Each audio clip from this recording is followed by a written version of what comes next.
Hello there. Just wanted to talk to you today about the video that Adrian Allen put out. I'll put a link in the description down below, so go and check that out. But basically he was saying that whilst Alex Belfield was working for or with Adrian Allen in one of his radio stations, Adrian Allen started to get rather nasty, vicious, vile emails. Back in those days, we didn't have the emails that you have now. You could have just done it on your telephone, but back then you had to use a computer. So anyway, these without knowing that it was Alex Belfield, he would get 8 different people, or so we say 8 different aliases, slagging him off.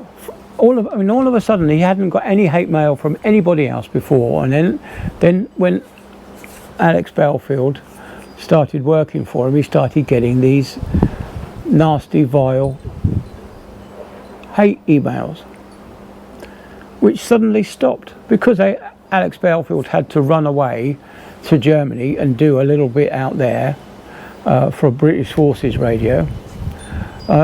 These nasty emails stopped.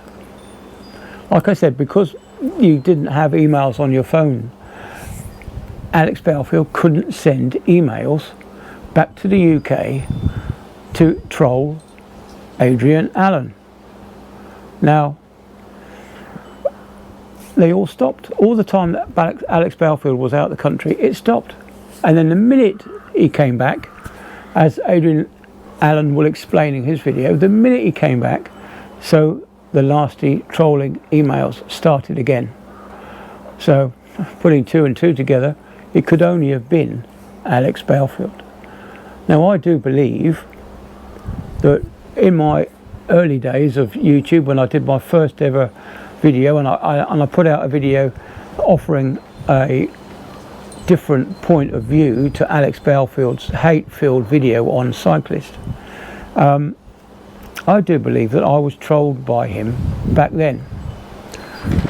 For some reason, I don't know why, but I believe that maybe there were several aliases that were trolling me, because they all had the same message, all the same kind of feel to the emails, or the messages, the comments that were left on the YouTube. So yeah, I also think that he went on to troll other people in the other radio stations that he worked for, and of course there's another YouTuber, Mumpsimus, something like that. Don't ask me, I just don't. I'm not very good with names. As I said before, one of the things that he said in one of his latest videos was that Alex Belfield faked his own ban from YouTube.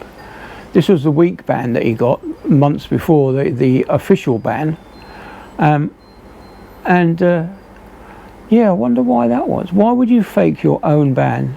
He was caught out in this lie because although he got a 7-day ban, on day 6 he was putting out videos. He got his own dates wrong, so he can't even get his dates right for trolling his victims. Anyway, so there's the fake ban. Why would he do that?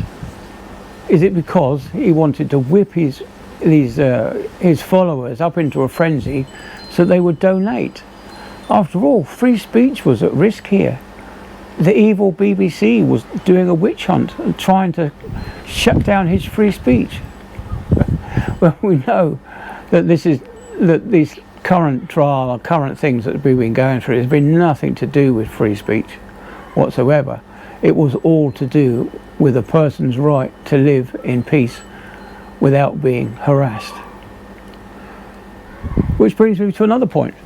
A rather heartwarming point was, I've had 2 in the last couple of days, 2 of Alex Belfield's followers admitting that I was right and they were wrong. They didn't realise how bad Alex Belfield had treated other people and how bad he had stalked them.